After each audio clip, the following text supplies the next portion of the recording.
Advocate Bhudev Mahanandia का अभिवादन स्वीकार कीजिए। आप देख रहे voice of people, voice of Bahujan. साथियों, हम 21st सेंचुरी में जीते हैं और एक डेमोक्रेसी नेशन में जीते हैं जहां डॉक्टर बाबा साहेब अम्बेडकर का बनाया गया संविधान है। उस संविधान के तहत आर्टिकल 17 ये कहता है जात पात विनाश। क्या जात पात विनाश हो गया?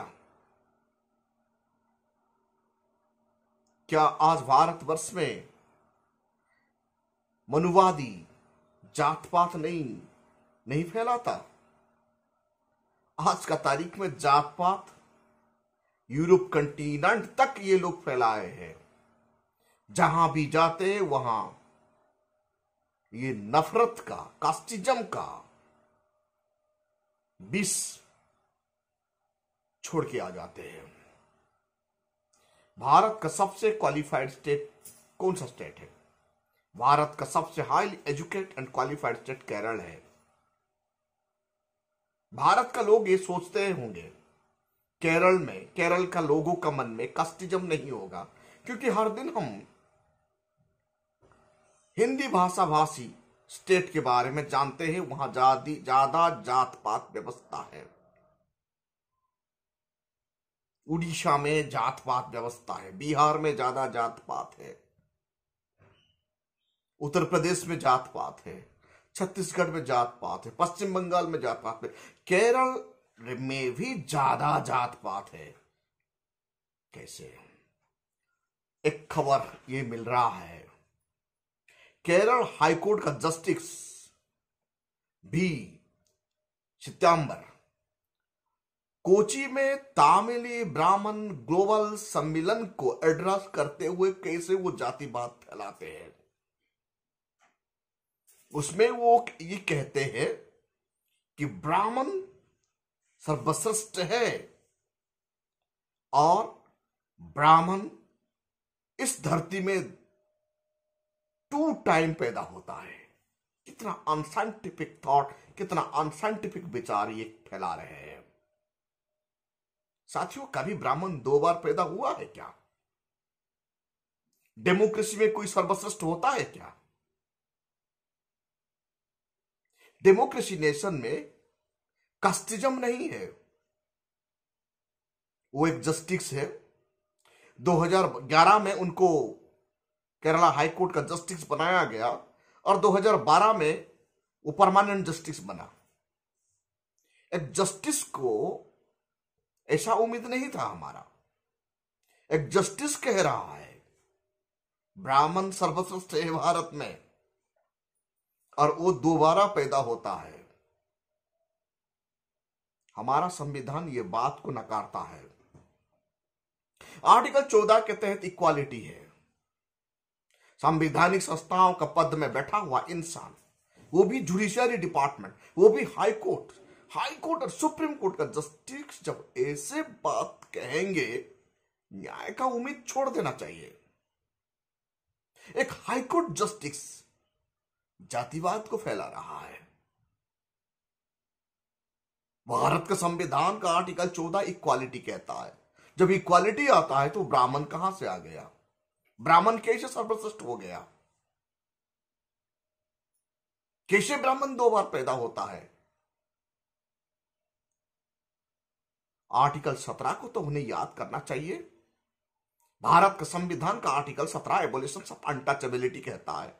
यहां जात पात का मतलब हिंदुत्व को बढ़ावा देना। हिंदुत्व को बढ़ावा देना मतलब जात पात फैलाना।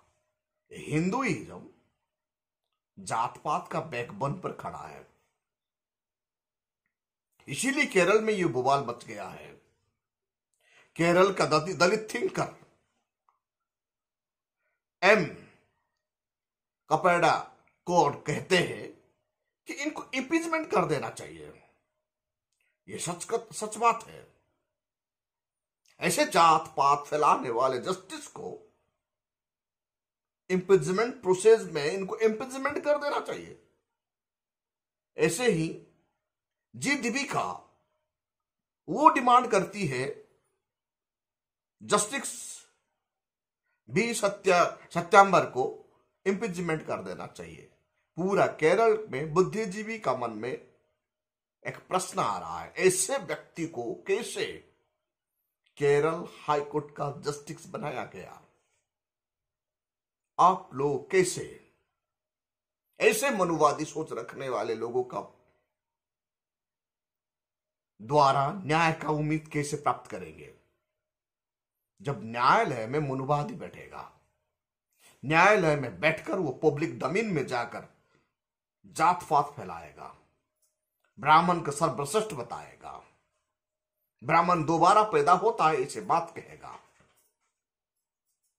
तो न्याय का उम्मीद छोड़ देना चाहिए ऐसे लोगों के पास। हमारा डेमोक्रेसी, हमारा कॉन्स्टिट्यूशन आर्टिकल 14 इक्वालिटी का बात कहता है, आर्टिकल 17 एबोलिशन ऑफ अनटचेबिलिटी कहता है। इसीलिए इन कम्युनिटी को खास करके मनवादियों को इतना ताकत आता है। भारत का राष्ट्रपति और भारत का राष्ट्रपति का वाइफ को, जो फर्स्ट सिटीजन ऑफ इंडिया को पूरी का जगन्नाथ टेम्पल में घुसने नहीं दिया जाता गर्भगृह में। आज भी जात पात कैसे भारतवर्ष में मजबूती का साथ खड़ा है। इसीलिए ये एक्चुअली कास्टिज्म डेमोक्रेसी का सबसे बड़ा खतरा है। जो लोग भारत डेमोक्रेसी में कास्टिज्म फैलाते हैं, कास्टिज्म का बात करते हैं, ये लोग टेररिस्ट से कम नहीं, खतरा नहीं है। ये कैंसर से भी ज्यादा खतरनाक है कास्टिज्म। आज भारत का तमाम संविधान पुष्ट में ऐसे नीच मानसिक सोच रखने वाले लोग बैठ गए हैं। इसीलिए आज भारतवर्ष में हर कोना में कम्युनल टेंशन फैल रहा है, कभी हिंदू मुस्लिम के नाम पर, कभी जाति के नाम पर। कोई दलित अपने शादी पर बारात निकाल नहीं सकता घोड़े पर बैठकर। जब दलित मर जाता है तो उनका शव जलाने के लिए श्मशान नहीं मिलता। ये देश में क्या चल रहा है? 7-8 साल से हम देख रहे हैं भारतवर्ष में ज्यादा नफरत, ज्यादा जातिवाद फैल रहा है। जो लोग जातिवाद को फैलाते हैं ये देश के लिए खतरनाक लोग हैं। जो लोग धार्मिक उन्माद ना फैलाते हैं ये डेमोक्रेसी के लिए खतरा है। साथियों, बहुजन समाज का लोग जल्दी ही जल्दी यूनाइटेड हो जाना चाहिए, तब जाके ऐसे शरारत तत्वों को मुंह तोड़ जवाब हम दे सकते हैं। तमाम भारत का संविधान पुष्ट में बैठकर ऐसे जात पात फैलाना, नफरती फैलाना देश के लिए कितना खतरनाक है। हाई कोर्ट में बैठे हुए जस्टिस, सुप्रीम कोर्ट में बैठे हुए जस्टिस ऐसे कास्टिज्म फैलाएंगे तो और न्याय का उम्मीद हम कहां से रखेंगे? एग्जीक्यूटिव में जातिवाद, जुडिशियरी में जातिवाद, लेजिस्लेचर में जातिवाद, प्रेस मीडिया में जातिवाद, फिल्म इंडस्ट्री में जातिवाद, यूनिवर्सिटी में जातिवाद, कॉर्पोरेट घराने में जातिवाद, स्कूल में जातिवाद, कॉलेज में जातिवाद। कहां जातिवाद नहीं है? हर जगह में जातिवाद ये फैला रहे हैं। इसीलिए ये संविधान के लिए खतरा है। यानी जानबूझकर भारत का संविधान का आर्टिकल 14 और आर्टिकल 17 को कैसे ये लोग वायलेट कर रहे हैं? इसका हिम्मत, इन लोगों को इतना ताकत कहां से आता है? बहुजन समाज का लोग, आप लोगों को आपका धरोहर को संभालना है।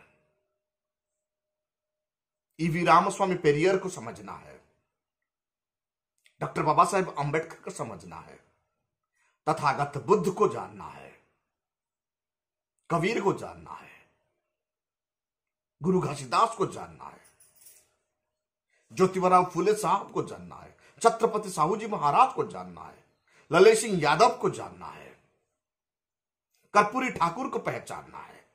ये हमारा धरोहर है। जातिवाद के खिलाफ ये लोग लड़ाई लड़ रहे थे। उनका विरासत को संभालना है, मनुवाद को फिनिश करना है और भारतवर्ष में जात पात मिटाना है और यहां इक्वालिटी, लिबर्टी एंड फ्रेटर्निटी को एस्टेब्लिश करना है। इनको करने के लिए सिर्फ एक ही रास्ता बचा है, वो है पॉलिटिकल। पॉलिटिकली जब तक बहुजन समाज स्ट्रांग नहीं होंगे तब तक ये काम भारतवर्ष में क्रिटिसिज्म भोगता रहेगा, एट्रोसिटी भुगतता रहेगा। आइए बहुजन समाज यूनाइटेड हो जाइए और देश में जात पात मिटाना है, संविधान को बचाना है तो पॉलिटिकल ताकत को पहचानिए और भारतवर्ष में बहुजन समाज का हाथी को पार्लियामेंट का अंदर घुसाइए। तब जाके यहां मनुवाद मिटेगा, तब जाके यहां भारत का संविधान एक्टिव होगा, तब जाके एग्जीक्यूटिव में रिफॉर्मेशन होगा, तब जाके जुडिशियल में रिफॉर्मेशन होगा, तब जाके लेजिस्लेचर में सटीक न्याय कानून बनेगा, तब जाके प्रेस मीडिया का जो गोदी मीडिया है वो कंट्रोल में आएगा। ये मीडिया गवर्नमेंट का पैसा से यहां नफरत फैलाता है, एडवर्टाइज लेता है, लोगों का टैक्स का पैसा एडवर्टाइज से लेता है और उनको कुछ दिखाई नहीं था। हिंदू मुस्लिम डिबेट दिन रात करते हैं। इसलिए संवैधानिक पद में बैठे हुए लोगों को भी साहस ताकत आता है कास्टिज्म के बारे में बात करने के लिए। जब तक भारतवर्ष में जाति का समूल विनाश नहीं होगा तब तक ये जातिवाद कैंसर की तरह देश को डसता रहेगा। इनको फिनिश करना है तो हमारा लोगों को ही लड़ना होगा। कोई दूसरा आके हमें कास्टिज्म से यहां हमारा लोगों को मिजाज नहीं दिलाएंगे, मुक्ति नहीं दिलाएंगे। इसीलिए डॉक्टर बाबा साहेब अम्बेडकर उनका वॉल्यूम 17 में ये लिखते हैं, self help is the best help, self respect is the best respect. साथियों, आप देख रहे हैं voice of people, voice of Bahujan. इस चैनल को ज्यादा से ज्यादा लाइक कीजिए, कमेंट कीजिए, शेयर कीजिए और सब्सक्राइब